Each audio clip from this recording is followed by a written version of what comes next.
welcome to Big Tent USA again. Tonight we're excited to hear from Seth Flaxman, who's the co-founder and CEO of Democracy Works. What does Democracy Works do? They do a lot. Democracy Works powers the internet voting space. They partner with major tech platforms, corporations, nonprofits, and universities, and they provide all the voting information their users need through their Turbo Vote technology. So when you Google, how do I vote, and get an answer, that's Democracy Works. Voting is in the news. Ensuring access to voting has never been more important, and Democracy Works makes sure we have all the information we need to get our vote counted. Seth has been a voting geek, and I say that with great admiration, since high school. His education and job experience led directly to the idea for Democracy Works. He's going to tell us the Democracy Works story and how they're revolutionizing the voting information space. Please put your questions in the chat box and Seth will answer as many as he can. Welcome, Seth. Great, thank you, Sue. Hi, everybody. Nice to see everyone. I love my Bruce intro. I feel like I'm on the convention stage right now. I'm gonna share, what we do and how it all started. But I'm hoping that we can mostly spend time in Q&A because there's so much happening right now, to use the euphemism, that I feel like that's what folks probably most have on their mind, is get a sense of like what's the state of play. Just to start out with the role I see for ourselves this year. I think first of all, everybody has a role to play in this election cycle to save our democracy. I know everyone here has been organizing and talking to Sue and Susan. It sounds like you all been doing a lot, so thank you for all of your organizing. Our role at Democracy Works, our probably biggest role is providing information at scale to tens of millions of voters this year about how to vote. And every different part of it, registration, mail, in person. So that's a moving target, that's hard, but also we're supporting the infrastructure of elections by supporting states and localities, election administrators, to make sure they can handle all of the changes that are happening too. So I'll talk about both of those things. But I started Democracy Works over a decade ago. That was when I had my personal freak out moment about our democracy, something I think a lot of people have had at some point or another. And those are much simpler times to have your freak out moment about democracy. It was combined with this personal experience I then had of realizing I was in grad school at the time. I'd gone to the Kennedy School to get a degree in public policy. I was really interested in why the internet was not revolutionizing the public sector. And so I've had that hat on while I was there and had this experience of missing 3 different elections, each for a different reason while I was in grad school. And that became the origin of Democracy Works, because I looked into each reason why I was missing an election. And I was like, one, I had missed the deadline to get in my vote by mail application back home where I was living. I missed another trying to re-register, and then my third one, which was my final straw, was going down some random street and seeing a sandwich board telling me that today was election day. And I was like, this is it? This is how you find out how to vote in America? You have to go down the right street on the right day and see the sandwich board in time. And so I started researching how many people this affected, and sort of became obsessed with the question of how technology could revolutionize the voter experience and increase our participation through that as a way to improve our democracy, because the numbers were really big in terms of who you could impact.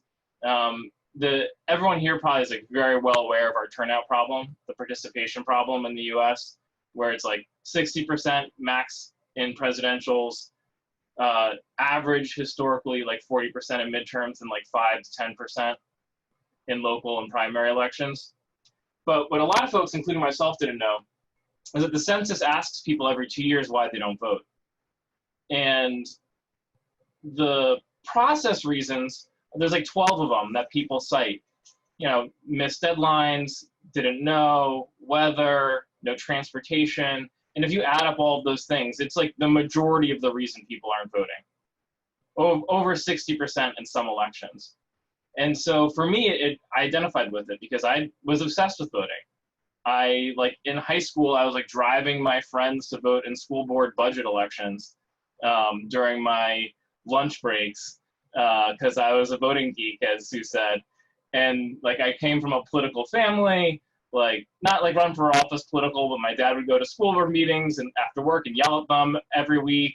And we would talk about it over dinner. So like it was a political family. I was super engaged. And then here I was missing all these elections, each for a process reason. And it turned out a majority of non-voters shared my experience. And so that for me was the moment I sort of became obsessed with this question. I was freaked out about our democracy. Here was this lever I could pull. I could make it easier with technology and it could impact things at scale nationwide. So that was the impetus for all of this work. And this year, the process issues have just gotten from bad to a perfect storm, where we have not just regular confusion, but confusion related to misinformation, confusion related to quickly changing rules, deadlines, polling places that are just a response to COVID. Even well-intentioned, I guess is what I'm saying, changes that cause confusion. Registration has fallen off a cliff this year because of DMV closures for 6 months. And there's this logistics race across the country for states to build out the capacity of mail voting, to find new polling places. So we are in a perfect storm of this problem that I was trying to solve a decade ago, where like can technology be this solution to process challenges to voting? And what is making us feel confident, what makes me feel like we got this right now is our experience from the midterms. We were battle tested in 2018 with everything that we did. And I'll explain the how, but just to understand where my confidence comes from. We registered around 2 million voters online in 2018. We signed up around 7 million for our notifications, helping them vote in all of their elections. And then for me, the most important thing at scale is we helped tens of millions find their polling places online in 2018. And started this process of tracking hundreds of thousands of vote-by-mail ballots, which at the time no one else thought was important. So I'll talk about that work for this year more as well. So we were battle tested in 2018, doing all of our work at incredible scale, and the result was really historic. I mean, everyone was involved in 2018. It's hard to isolate who did what, but the turnout was 14 points higher in the midterms than it was in the previous midterm. 14 points is a huge historic jump. And we were behind the scenes powering a lot of it. Almost anything you saw online, we were touching with our data or technology.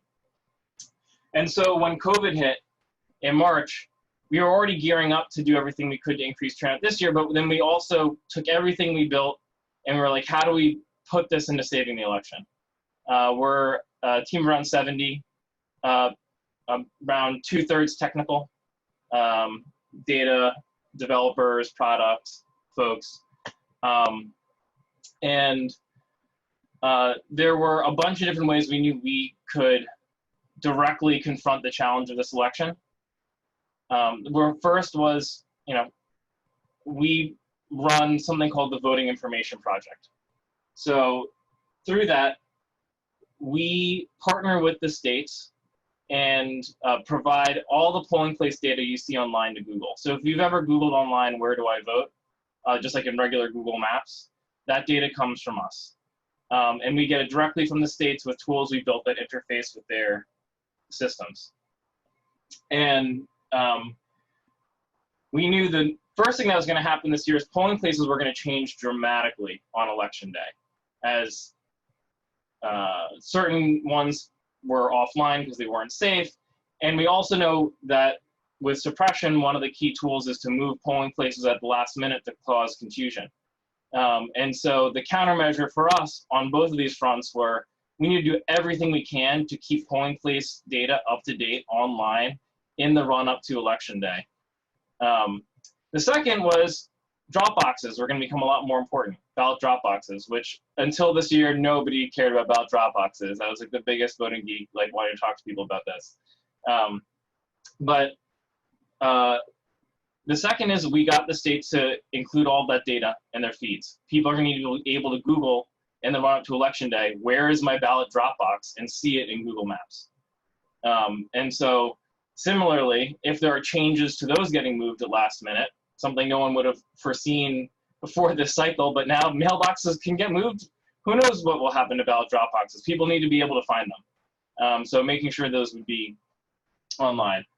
The third was this huge effort to build up mail voting capacity as quickly as possible in the states. That really like started in March and April. And so we started advising with state election directors on how to start doing mail tracking, attaching barcodes to all of their pieces of mail. And then if they had the capacity to also use our tool, Ballot Scout, which was built so that voters and election administrators could track each ballot through the mail, know where it is, get text message reminders.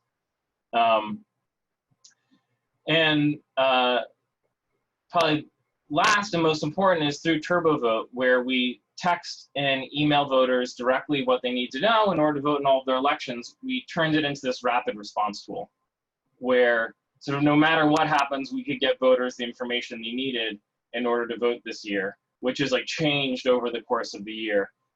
Even like in Wisconsin, that meant like having multiple different messages on like how to vote depending on how a court case ended up that morning, with like different information for voters about what they would need to do. To like DC, like telling people how to vote during a curfew during their primary. This is making like a long year, not to like take you through a journey of it.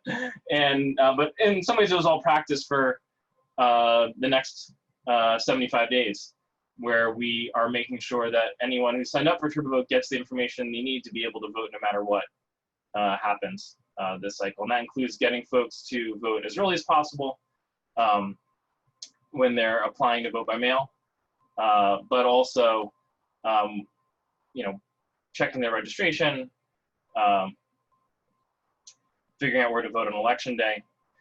And our role as the emergency sort of crisis around elections has expanded, our role has continued to evolve to the point where now one of the things we did not expect to be doing this cycle, but are now leaning into, is helping solve the poll worker shortage crisis, where one of the reasons why you had that massive collapse in the number of polling places in Wisconsin during their primary was because up to 70–80% of poll workers didn't show up on election day.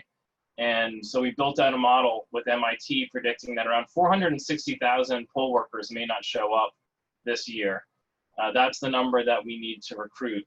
And so we are working with our corporate coalition called the Civic Alliance that we co-founded with CAA to recruit 250,000 poll workers, and mobilizing parts of our TurboVote list, which is, we work with around 160 colleges around the country, and a bunch of nonprofits as well.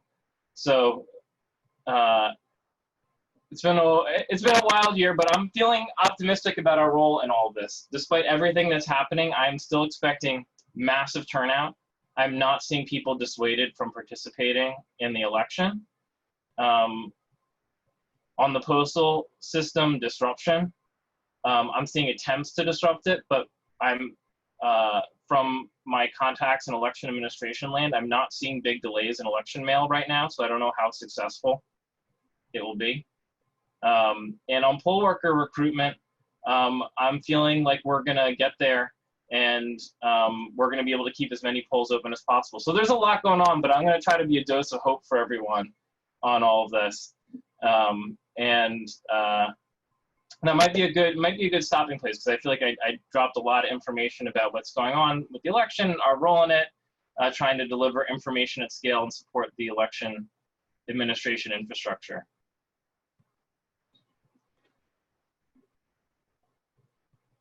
So with that, I would love to get questions in the, I think we're doing it in the chat, Sue.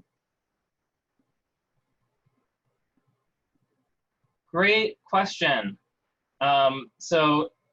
We participate in this coalition. Actually, someone on my team can drop the link, Power the Polls, in the chat. Power the Polls is a coalition that is going to help connect people to poll workers. The other way to do it is to just Google for your local election administrator and connect directly to them. So there's the easy single link, and then also if you want to do a little bit more time, you can get in touch with your local election official. If a voter has an option, is it better to vote early? One of the things that makes this space so complicated is that like every state is different. So the question is like, what should we advise a voter to do? Should it be vote early? Should it be by mail? Like, what's the better option? Like, the option's going to change depending on what state you're in. And so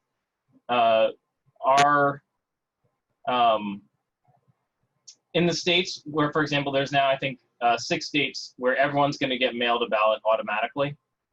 And then you can either mail that ballot back, or you can vote at for some of them, you can also vote at a polling place. I think you should drop off your mail-in ballot at a drop box. That's like the easiest thing to do, and that means you're not putting any capacity constraints on the polling places. So for me, that's my preferred top option.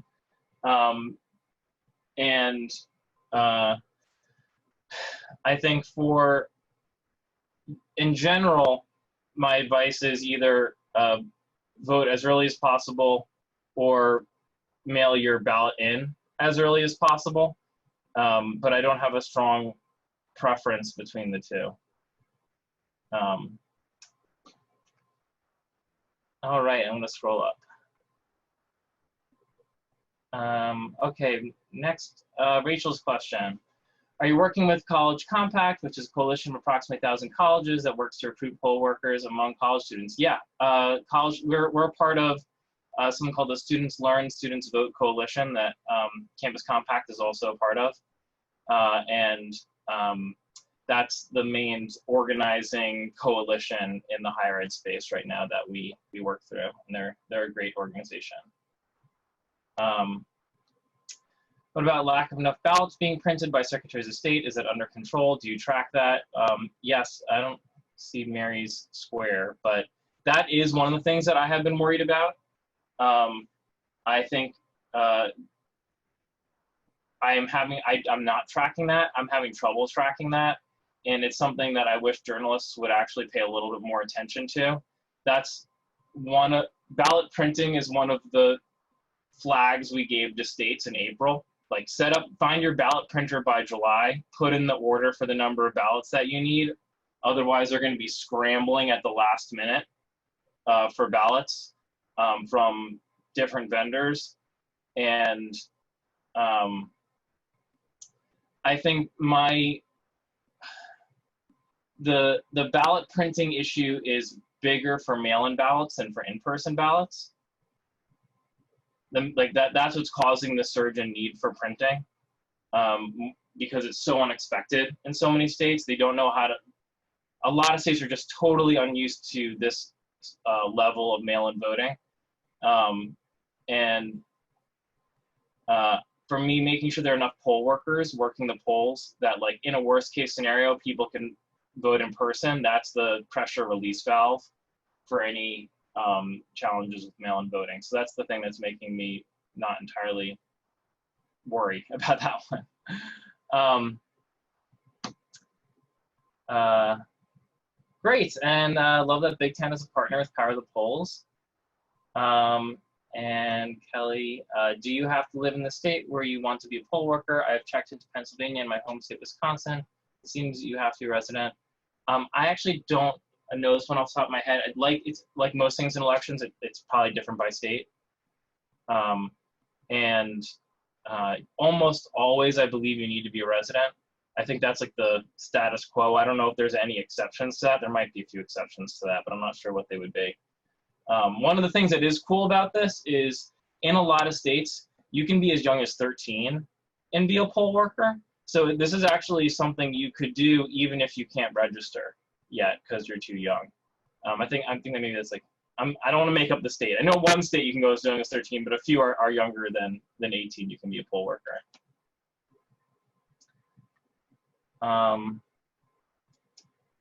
Do I trust the recent turnaround by Postmaster General? How much did he take down before he was stopped? This was an interesting thing. I tried to get a sense from election directors. So in every state you have your Secretary of State, and then in the vast majority of states you have your Secretary of State, and then you have the election director who reports to them. And the election director is like the professional who runs the election, and the secretary is the more political person. Our contacts are primarily with the election directors. They're the ones we work with most closely. And they were not seeing decreases in reliability for election mail as of late last week, which I thought was, for me, really notable because it was so out of line with everything that we were reading and seeing. I, at this point, don't like trust but verify, I guess. Like, I think, you know, I'm paying attention to whether the rate of election mail changes. So, like, I think if that happens, secretaries and election directors will start ringing alarm bells. That, for me, is the real signal to watch, whether there are challenges with the Postal Service.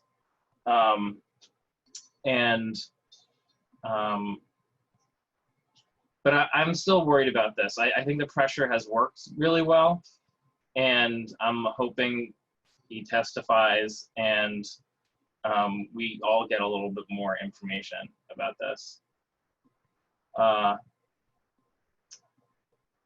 Nancy asked, how do you deal with regions where the voter suppression is extreme, or the requirements to vote are nearly impossible for so many? This is tough. So for me, I take like an ecosystem perspective for all the nonprofits who are doing work to protect voting this year. There is a coalition, you know, it's more focused on suing states and bringing them to court, which I think is a key solution for a lot of extreme voter suppression tactics. Sometimes those don't work in time for the election. For me, I see our role is like technology as a countermeasure. So if you make something harder, what can you do to quickly educate someone about the step that they need to overcome in order to vote? If they move the polling place, how do you make sure they quickly find it online? How can you ultimately decrease the effectiveness of different voter suppression tactics over time by improving the information that's available for different voters? Because a lot of times voter suppression tactics are misinformation or disinformation, where you're just telling people the wrong information, or you're changing something basic and making it hard to get the right information. That's where we have focused, but I would love to go deeper into like which types of voter suppression, if that's of interest to folks, because I think each one probably has a different solution.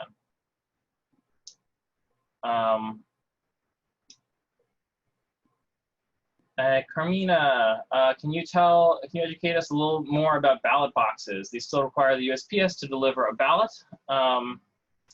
What do you know about rejection rates and litigation that is going on in Pennsylvania and Wisconsin? Seems like it would be a great alternative to standing in line. So ballot drop boxes are great. And actually, if someone on my team could drop the little blog post we just did on ballot drop boxes too, if folks want more information. And the ballot drop box is run by the election office. So it's a way for you to put, basically give your ballot directly to the election official. without the postal system being involved. And a lot of states that have these have very specific regulations about them being bolted to the ground or watched by a surveillance camera or being staffed, how frequently they need to have the ballots brought to the election office. So I think it's a great, great alternative to standing in line. Ballot drop boxes are really key in a state like Colorado where everyone gets a ballot in the mail. Over 70% of the ballots are returned through ballot drop boxes. In terms of the rejection rates, this is one of the biggest challenges for vote by mail, is that there are just different procedural steps you need to educate people about. One of them is signing the ballot. You need to like sign the envelope, and if the signature doesn't match your registration signature on file, that ballot can be rejected, or if you forgot to sign it at all. And so the states that have moved most successfully to mail voting over time, you know, they have time to educate their voters on how to do this. And so one of the things we're trying to educate folks on scale about is like, do all of these steps. Like, don't forget to sign your ballot. Make sure your signature matches your regular signature. Because I do think that's going to be one of the main ways ballots are contested or challenged this cycle. And Anne asks, how do you get specific on-the-ground information? And I'm not sure if you're here, I'd actually love a little bit more context for your question. I'm gonna skip it for now, but we'll come back to it. Because it could either mean like, how do we get the data on where the polling places are, or it could either mean like, how do we tell people specifically where to vote. Gail writes, there's a lot of confusion about the difference between absentee voting and vote by mail. Is there a difference? It's a policy difference in that vote by mail in the election administration community means you mail everybody a ballot who's registered to vote or is an active voter. And absentee is you allow people to request a ballot in the mail. The model that is like most effective for voters is vote by mail, where everybody gets a ballot automatically. In Colorado, they've become like the national model for this, where they have automatic voter registration, which is important because then they mail all registered voters a ballot. And then you can either mail your ballot back, or you can go to any polling place on election day if you would prefer not to.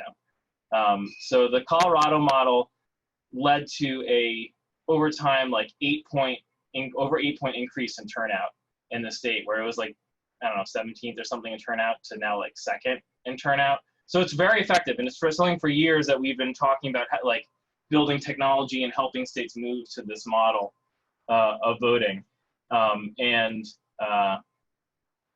Absentee, there's also variations depending on whether it's excuse or no excuse.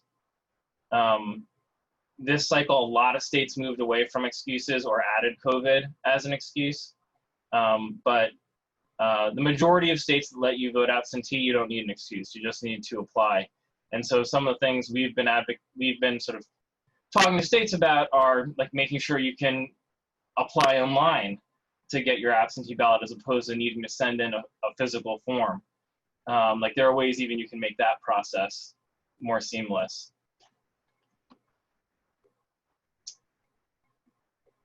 And Avery asked, do you have a sense of how best to coordinate COVID-safe voting for those that will, for some reason, have to vote in person? Is there a larger entity coordinating COVID-safe drop-offs, et cetera? Do you recommend volunteering with an organization to help get voters to the physical polling places safely? We've been working with a Healthy Voting Coalition. That's another link we could find and drop. Some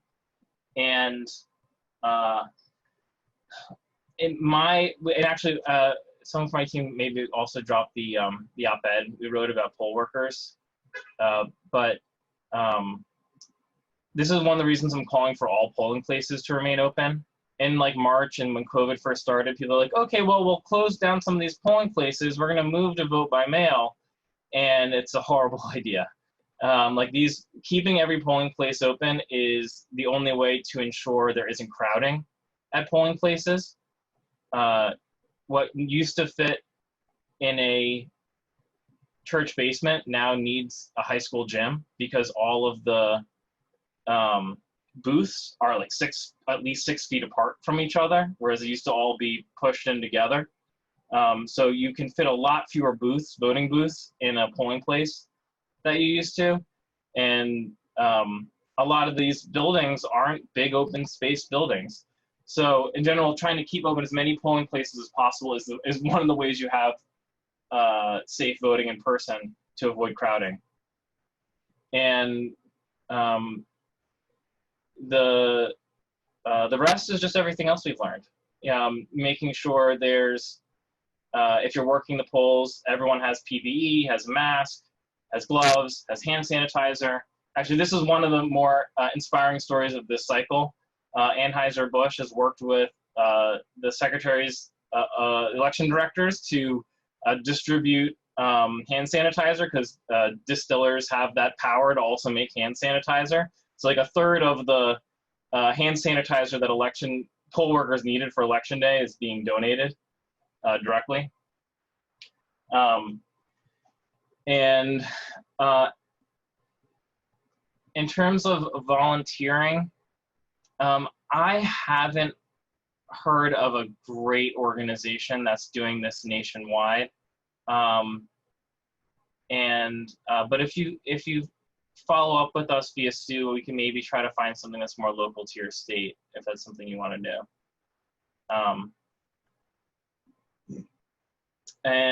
Sue asks, if you vote by mail and get your ballot early, when will it get counted? This is different in every state, which is one of the challenges for maintaining the legitimacy of the election this year.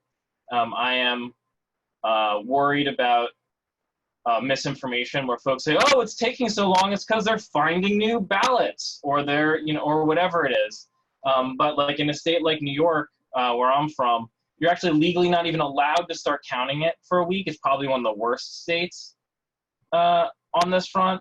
A lot of other states, you count them as soon as they come in. And the states that have historically had more mail voting do this better because they've been building up systems for it over time. But the delaying in counting these ballots is going to be the reason why we won't have a traditional election night this year. We want to sort of ban the notion of the traditional election night. We're going to be kicking off a counting process, and are working to try to normalize all that education so folks don't doubt the legitimacy of the election because there won't be a winner on election night.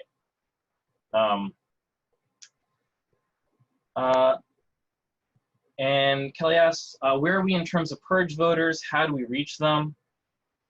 So this is folks who are cleaned off of lists, of voter registration lists. This is a real challenge because it's actually federal law that states are supposed to clean their lists in between cycles, and some do it very carefully and others don't do it carefully. So it's like it's hard to tell how this power is abused in real time. And also this is something I am worried about. It's one of the reasons why I pushed for same-day voter registration, because when you have same-day voter registration, this disappears as a voter suppression tactic, because worst case, you just show up and you register and it's like not a problem.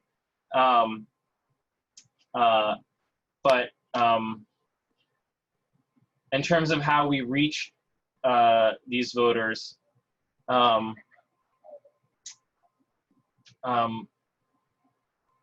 think in all the normal places, honestly. I mean, this is like for us, we, on TurboVote, for example, we make sure registration prompts are on the front page of Facebook and Instagram, Snapchat, our college partners, and we find that putting registration in front of people online in a mass way is a way to reach everyone.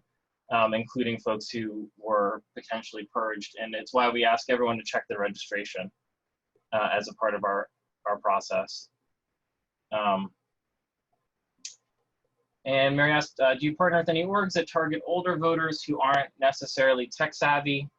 Yeah, actually, so TurboVote, we think of it as like a clipboard, a new clipboard that, and then, our partners sign up voters for it. And then once they're signed up for TurboVote, we help them register. And then we just help them with anything they would need in order to vote through text messages and email with the information they would need. So almost all of our work happens through partnerships. And one of those partners is AARP, which uses the TurboVote platform as part of their attempt to reach older voters who aren't necessarily tech savvy, and they find that just text messages with the right information isn't effective. If the state is, thank you everyone for all these questions, by the way. I've done these before, and it's sometimes hard to get all these great questions. So this is a lot of fun for me. If the state is not helping towns in Connecticut with mailing out general election ballots, is there something we can do to ensure timely receipt of absentee ballots in voters' hands? So Connecticut is one of, I think, 8 states where the towns are responsible for voting. And that does introduce a lot of election administration challenges because towns don't have resources to do a lot of this. And the states also aren't given a lot of power to even help or control things. I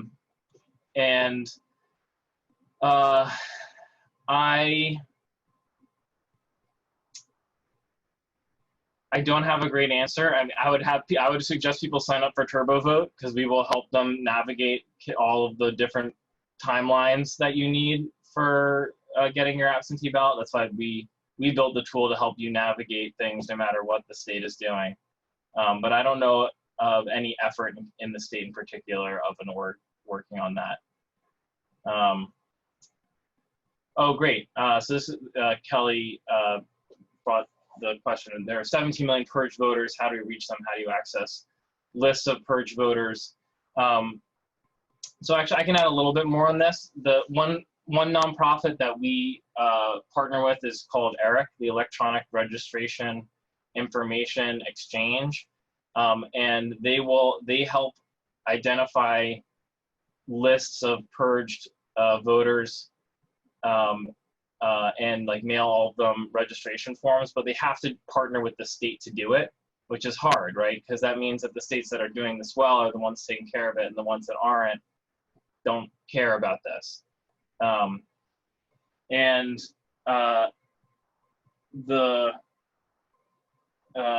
I don't have much more to add than that, which is we're trying to reach them the way we reach all unregistered voters, which is tricky.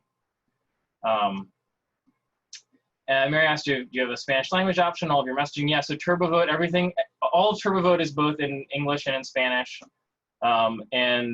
We also, that includes a help desk. So we staff a 100-person on election day help desk. So anyone who texts us back with a different question, we can get them an answer to their specific problem, both in English and in Spanish. And you wouldn't imagine the sort of problems that we're helping people with.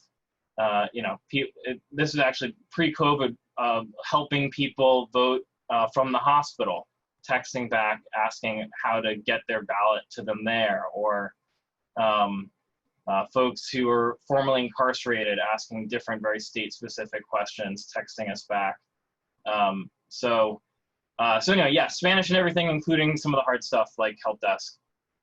For the voting information project, this is how everyone Googles, where do I get my polling place?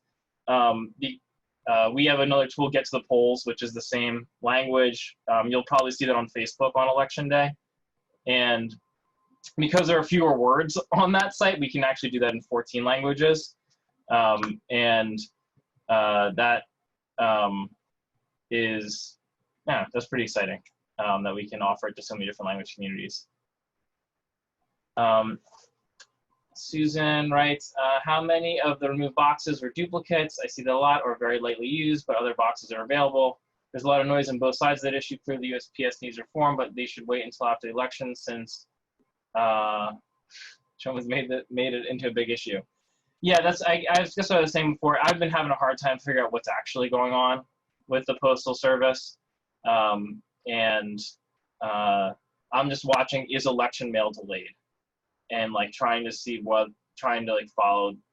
track that as best we can to get a sense of the real issue. But in terms of removing boxes, even duplicates or ones that are lightly used, it's just like changing anything before an election is going to hurt some voter who's just not used to having to do something differently. It's like changing a polling place at the last minute. Like, it still exists. It might be still 2 blocks away, but you might not know where it is. And even that can like be a challenge for someone. So I'm very pro, like, don't change anything. No post box moves, no polling place moves if you can avoid it. Like that, keep things where they are and help people find them. Susan asked, do you think that how we vote by mail or in person is becoming a Republican Democratic issue, so that if the winner is not clear on November 3rd, Trump will call it a rigged election? So do we need to show up in person?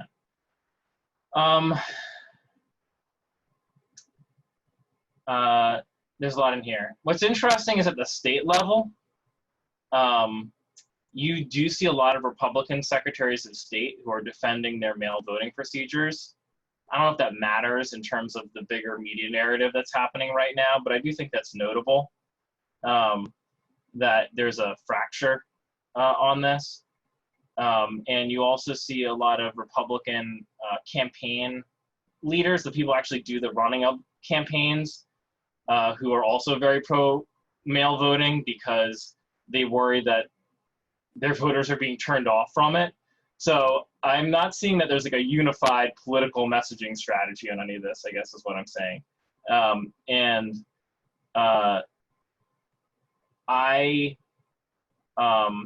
do think the best case scenario for the legitimacy of the election is it is clear both with in-person votes and mail-in votes who the winner is.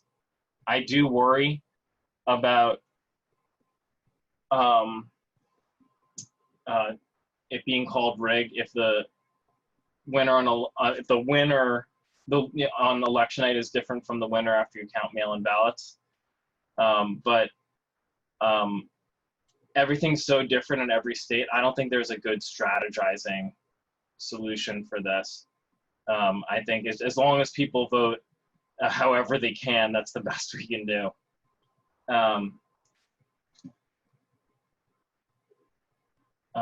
And Carmina asks, with regard to mail-in voting and early voting, when those initial early results get announced, would that be an election day? Is there something comparable to exit polls that might influence later voters? I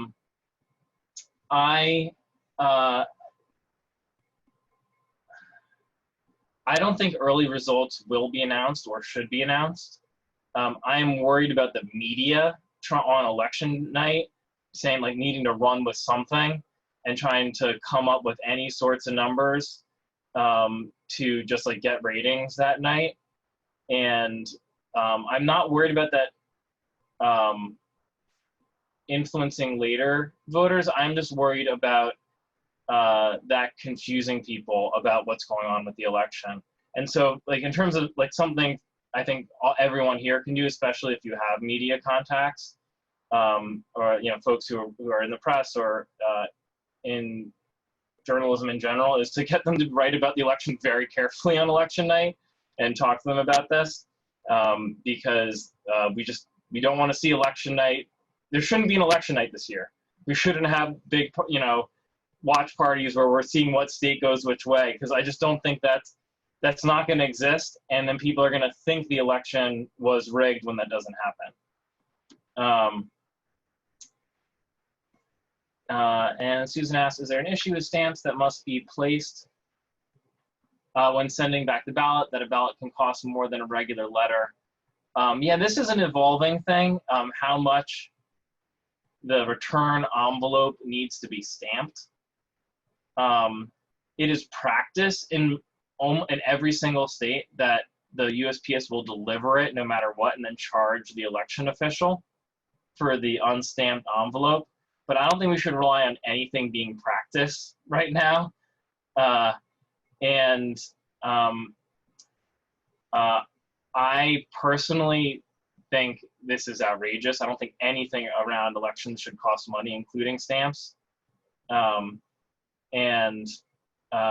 it is an issue, and I don't know where this ended up actually, in terms of whether they're going to. This might still being fought. How do we get updates and last minute changes? For instance, polling place closes because of mechanical problems or they lose electricity. Great question, Ann. This is a setup for me. You should sign up for Turbo Vote.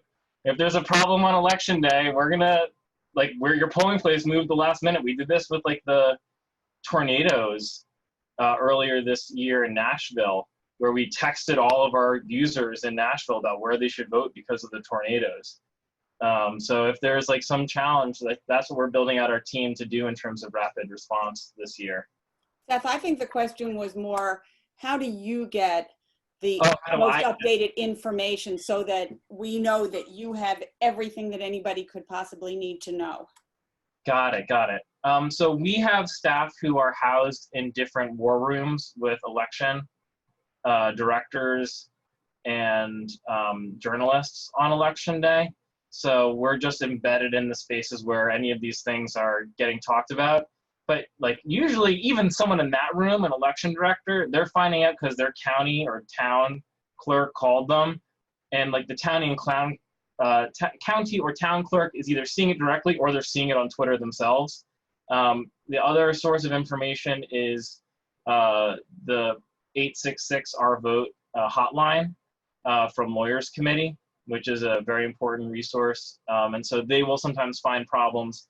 Most of the time that hotline is mostly they're looking people up on our polling place finder because their polling place has moved. That's the #1 call that comes into the hotline, is just like, I can't find my polling place, someone's moved my polling place. But it also might source other intel that would come up to us, and then we would send out a text to people.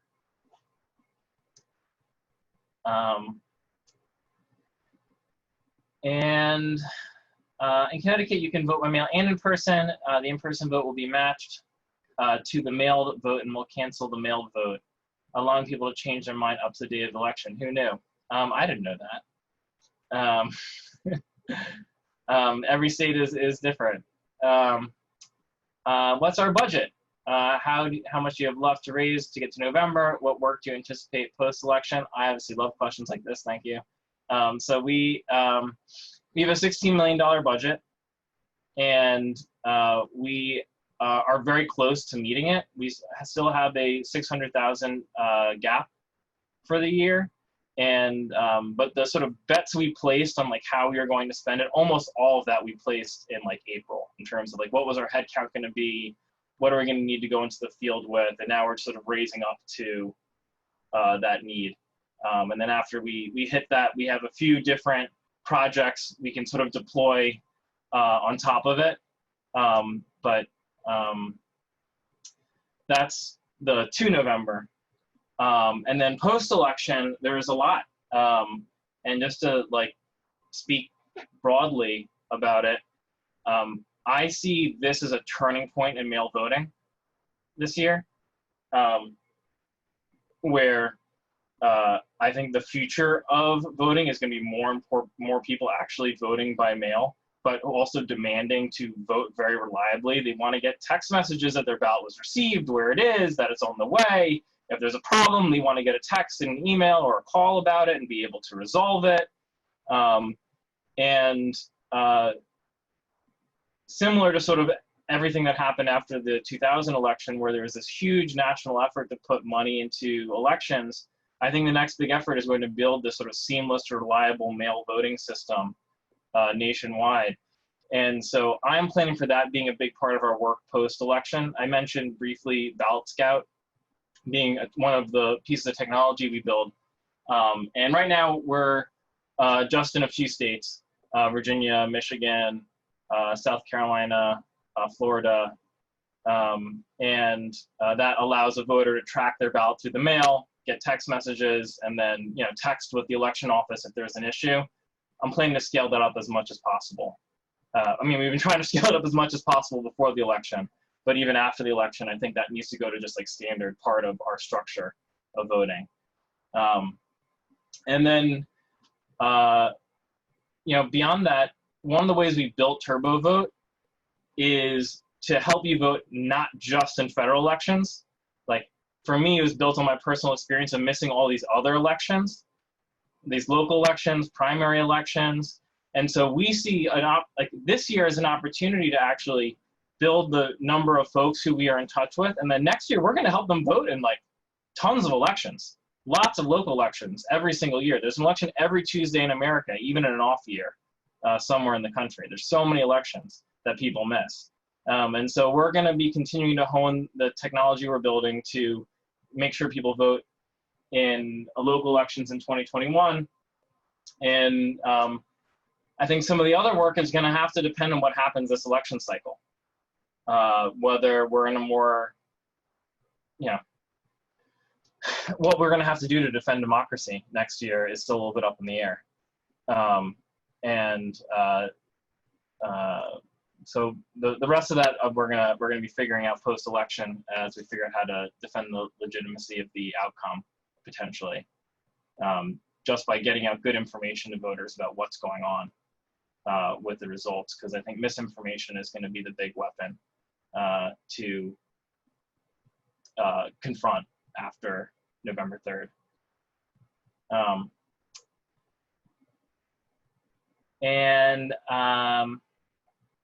Tracy asks, what are the current estimates for the percentage and number of voters who will vote by mail, and what is that increase over 2016? In 2016, you had around 21% of the nation voting by mail, but in a lot of, I don't have this number off the top of my head right now, but like in at least 10 states, it was like over 70% were voting by mail. It's really different by state. And so I think you're going to see some states go, you can expect maybe like a 20-point jump in all states. That's sort of like one way to think about it, where like states that were at 50 might go to 80, 90% voting by mail. States that were at 4% might go to 25, 50% voting by mail. And it's that latter group of states I'm most worried about, because they haven't built all the systems and processes over time, and where we might see issues. My reverse take on that question is just like, we're going to see a lot of people voting in person. Despite all the energy on mail voting this year, a lot of people voting in person on election day still. Looking ahead, are you involved in early voting and ranked choice voting advocacy? First off, I'm a huge fan of ranked choice voting. Love it. And for those who don't know what it is, it means basically having a single primary where you list out from like 1 to 10 who your favorite options are, and the sort of top 2 from that being in the election. That's one way to do it. And early voting is self-explanatory. Our role in the ecosystem, there are a lot of advocacy organizations. We often talk about what are the best practices for running elections from a voter engagement perspective, and we are not sort of running campaigns to change state laws, but trying to change norms around what is considered best practice among voting. So we'll talk about both of those things, and like help move states towards it, but are more partnered with the folks who are running the campaigns. And if anyone wants to get connected to, if you or anyone wants to get connected to some of those works, I'm happy to connect on that after too. Belinda asks, what's the best way to pressure change at the state level? Through senators, legislatures, secretary of state. At the state level, I think it's the legislature, the state legislature, and I'll tell one really, though, impactful election reform story that I loved. In 2017, Florida passed online voter registration through their legislature, through an entirely Republican-controlled assembly, Senate, and with veto-proof majorities, even though the Secretary of State was opposed, because all the county clerks had organized. All the county clerks had said, we need this to run elections well. It costs us 10 cents to the dollar per registration. It's so much more secure. And so I love, what I love seeing is alliances between activists and local election officials, because there's a lot of power in that coalition when it gets built.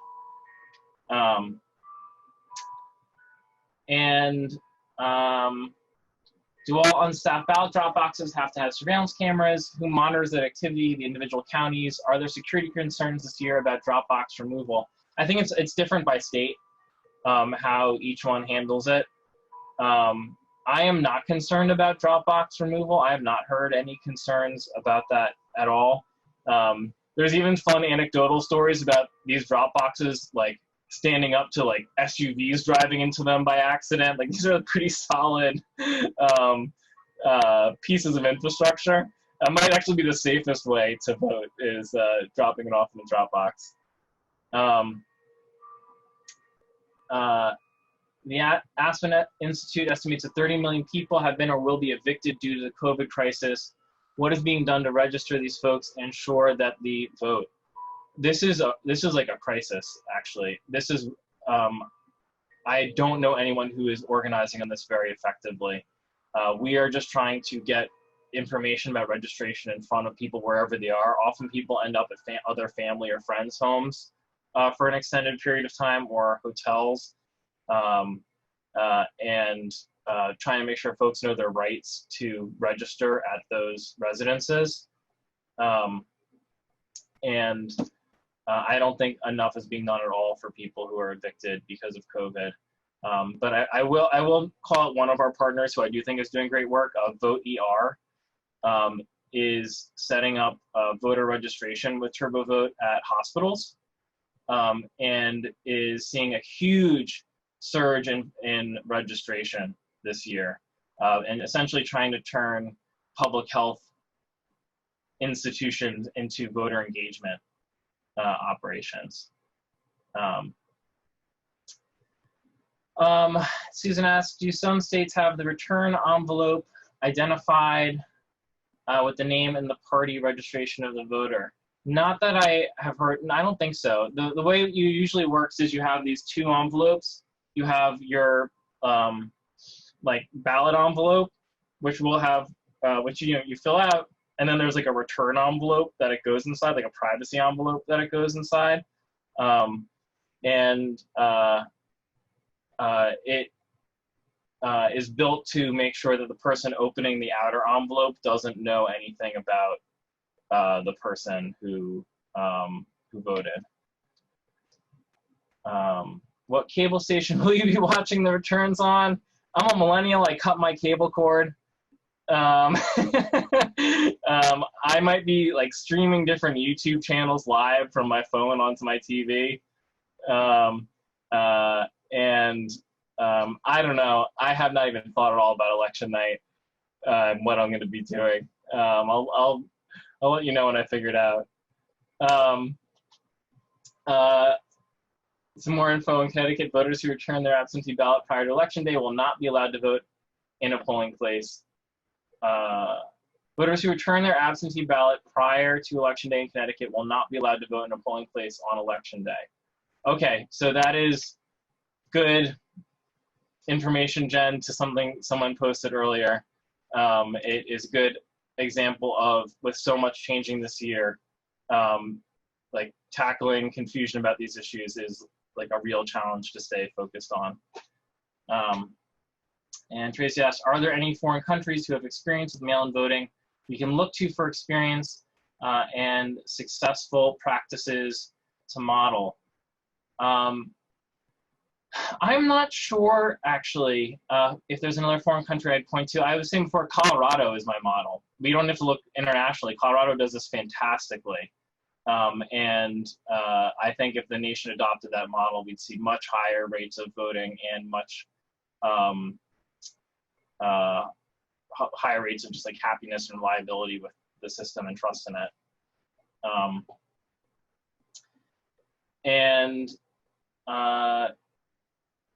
Gail writes, there appears to be concern among some people about voter fraud and voting by mail despite the evidence and therefore be unwilling to accept the results. What are your thoughts on this? This might be, this is the big challenge facing our democracy, honestly, is like we are facing a legitimacy crisis.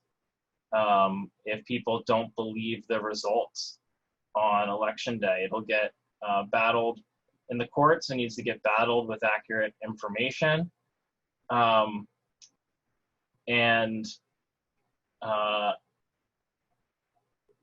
think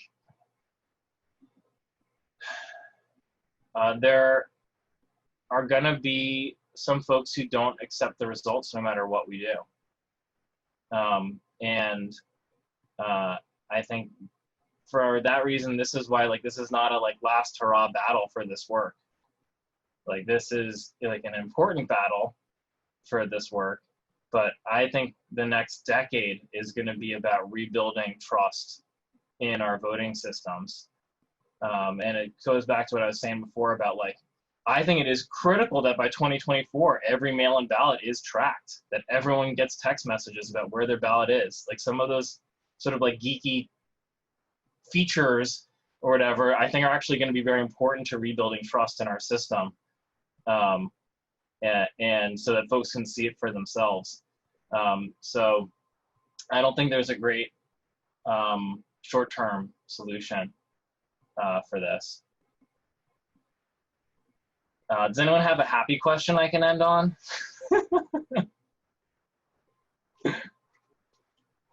Okay, Seth, I just want to say thank you so much. This isn't a happy question, but it's a happy thank you.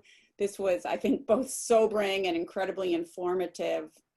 If you get us tomorrow a little note with all of the links you put up here, the links that are the organizations you partnership that people want to know about, and also, of course, a link so that everybody can support your good work, we will get it out to our whole group tomorrow. And thank you so much to you and your team for pulling this together and for giving us all this great information. My pleasure, and thank all of you. Like, I'll end on my one quick story, which is like when I started this work in 2010, 2009, and I like had my freak out moment about democracy, this was a very lonely space. People were not all like mobilized in the way that this group is. So I just really appreciate everyone being mobilized and organized about our democracy, because it's really important. So I appreciate it. And